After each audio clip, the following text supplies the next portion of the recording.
ॐ नमः प्रणवार्थाय शुद्धज्ञानैकमूर्तये निर्मलाय प्रशान्ताय दक्षिणामूर्तये नमः।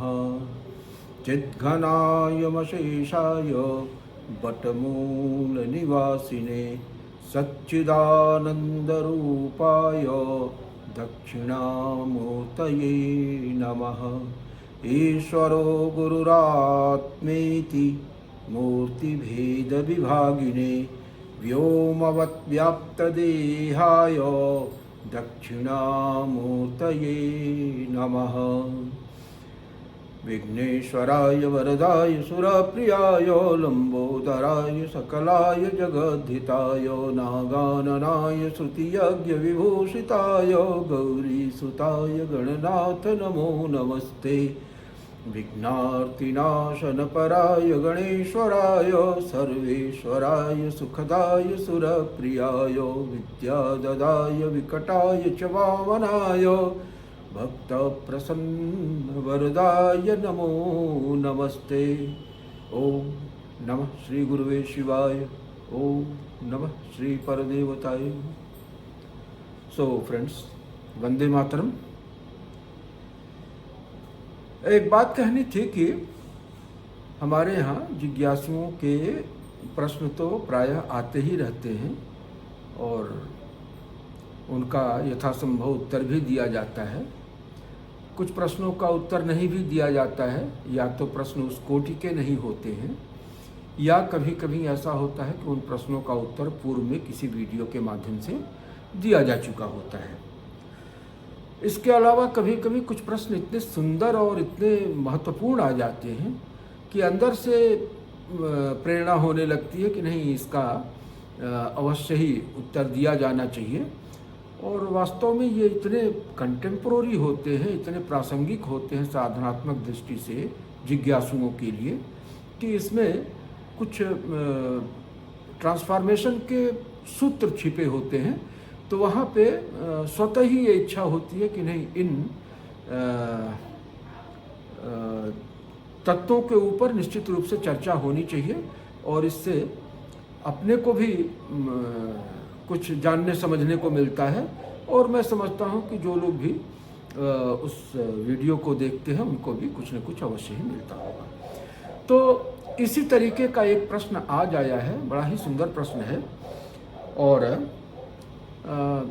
जिज्ञासु ने वो एक प्रातस्मरण श्लोक है, आचार्य शंकर कृत है, और उसी का रेफरेंस लेते हुए जानना चाहा है कि इसका वास्तविक अर्थ क्या है।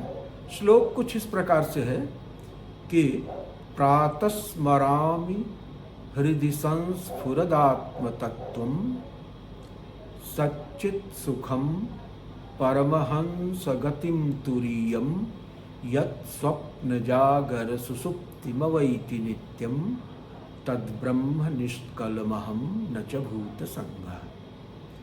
तो ये तो मैंने पूरा श्लोक आपके सामने प्रस्तुत कर दिया। जिज्ञासु ने सिर्फ इसके प्रथम अंश प्रातस्मरामि हृदि संस्फुरदात्म तत्त्वम्, बस इसी का संकेत किया है और कहा है कि इस अंश की थोड़ा विस्तार से व्याख्या कीजिए। तो देखिए, ये बड़ा ही सुंदर स्तोत्र है। प्रातस्मरामि हृदि संस्फुरदात्म तत्त्वं सच्चित् सुखम परमहंस गतिम तुरीयम।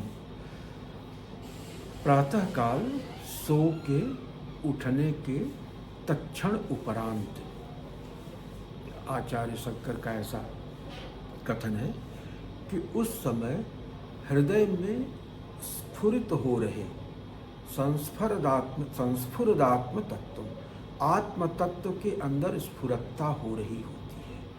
और उस आत्म तत्व के अंदर जो स्फुरत्ता हो रही है, उस स्फुरत्ता लहरी को गौर से समझने, पकड़ने, उसका ध्यान करने की बात करते हैं। स्मरामि का अर्थ यहाँ ध्यायामि समझा जाए तो कोई अनुचित नहीं है।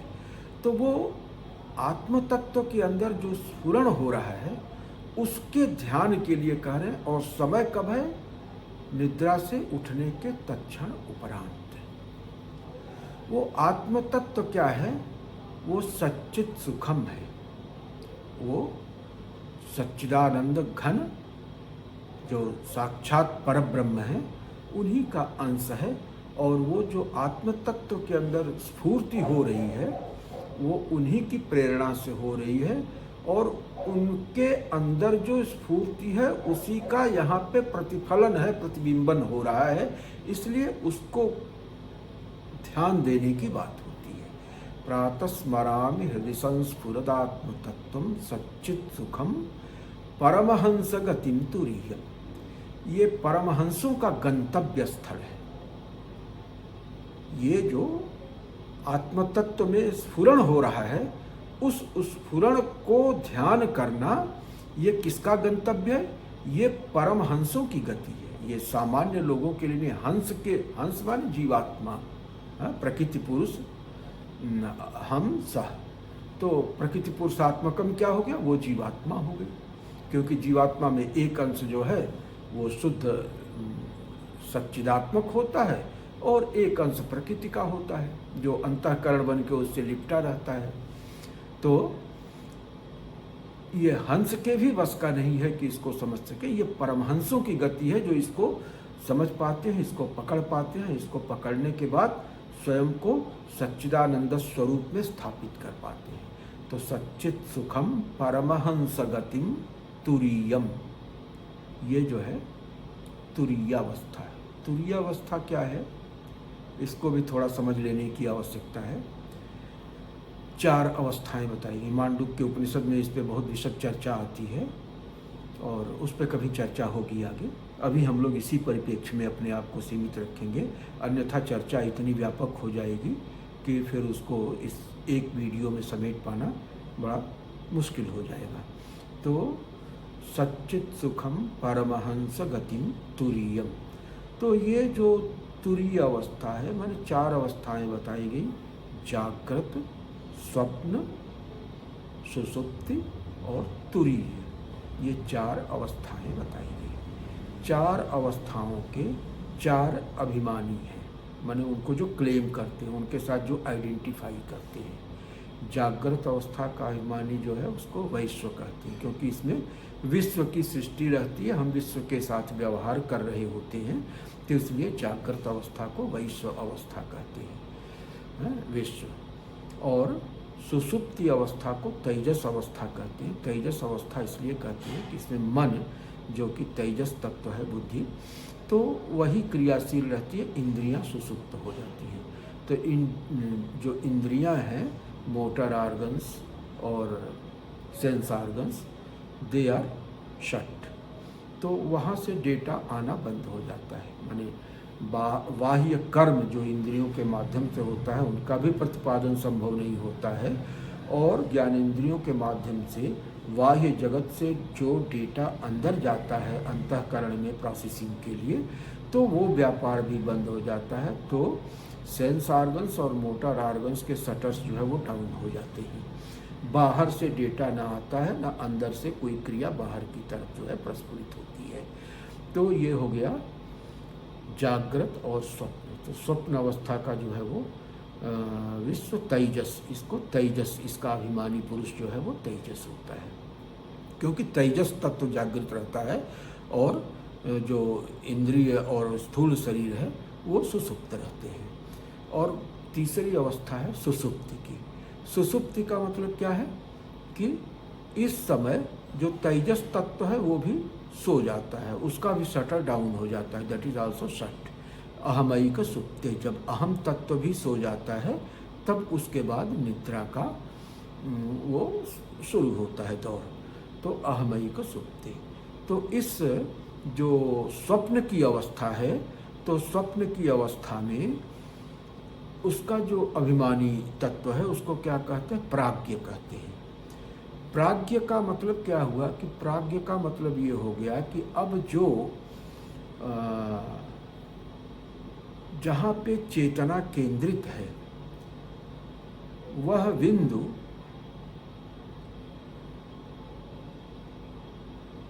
न तो अंतःकरण वहाँ पे काम कर रहा है और न तो कर्मेंद्रियाँ और ज्ञानेंद्रियाँ काम कर रही हैं। स्थूल शरीर भी सो गया, कर्मेंद्रियाँ भी सो गईं, ज्ञानेंद्रियाँ भी सो गईं और अंतःकरण भी सुप्त हो गया। तो अब चेतना जो है इन स्तरों से उठ के कहाँ चली जाती है? वो आनंदमय कोश में स्थित हो जाती है। तो आनंदमय कोश में स्थित होती है और बाहर की तरफ उसकी गति नहीं है, माने विषयों से उसका किसी भी प्रकार से, चाहे कल्पना के विषय हो या विश्व के वास्तविक विषय हो, इन दोनों ही प्रकार के। स्वप्न में क्या होता है? स्वप्न में हम अपनी ही कल्पना से विषयों की सृष्टि करते हैं, क्योंकि विश्व के साथ हमारा संबंध विच्छेद हो जाता है इंद्रियों के विड्राल के कारण। तो हमारा मन ही जो है ना, वो एक संसार की सृष्टि कर देता है। एक अच्छा सा साम्राज्य बना देगा, एक राजा बना देगा, एक रानी बना देगा, हाथी बना देगा, घोड़ा बना देगा, सैनिक बना देगा, उसमें दूसरा राजा भी बना देगा, दूसरा राज्य भी हो जाएगा, उनमें युद्ध भी होने लगेगा। तो ये सारा कुछ जो है ना, सारी सृष्टि जो है वो हमारा मन ही कर लेता है। तो सुषुप्त की अवस्था में ये मन, माने पूरा का पूरा अंतःकरण कहिए, अंतःकरण अहम तत्व जो है ईगो, वो भी सो रहा होता है। तो ऐसी स्थिति में मन की सृष्टि भी नहीं हो रही है, बाहर की सृष्टि भी नहीं हो रही है, और इंद्रिय नाम का जो कांडुइट है मन और विश्व के बीच में, वो कांडुइट भी अपना काम बंद कर चुका है। तो वो आनंदमय कोश में स्थित होता है, माने अन्नमय कोश, प्राणमय कोश, मनोमय कोश, विज्ञानमय कोश को पार करते हुए जो आपकी चेतना है वो सीधे जाके आनंदमय कोश में स्थित हो जाती है। इसीलिए नींद के क्षणों में आनंद की अनुभूति होती है। नींद से जगने के बाद उस आनंद की स्मृति रहती है, क्योंकि वहाँ पे चैतन्य तत्व जो है विराजमान है, तो वो चैतन्य तत्व उस आनंद की अनुभूति कर रहा होता है। और वही चैतन्य तत्व जब नींद से जगता है तो जगने के बाद उसी स्मृति को शेयर करता है हमारे आपके साथ और कहता है कि बड़ा सुख की नींद आई, बड़ा आनंद से सोए, पूरा आराम मिल गया, शरीर में रिजुवेनेशन हो गया, पूरी तरह से री एनर्जाइज हो गई बॉडी।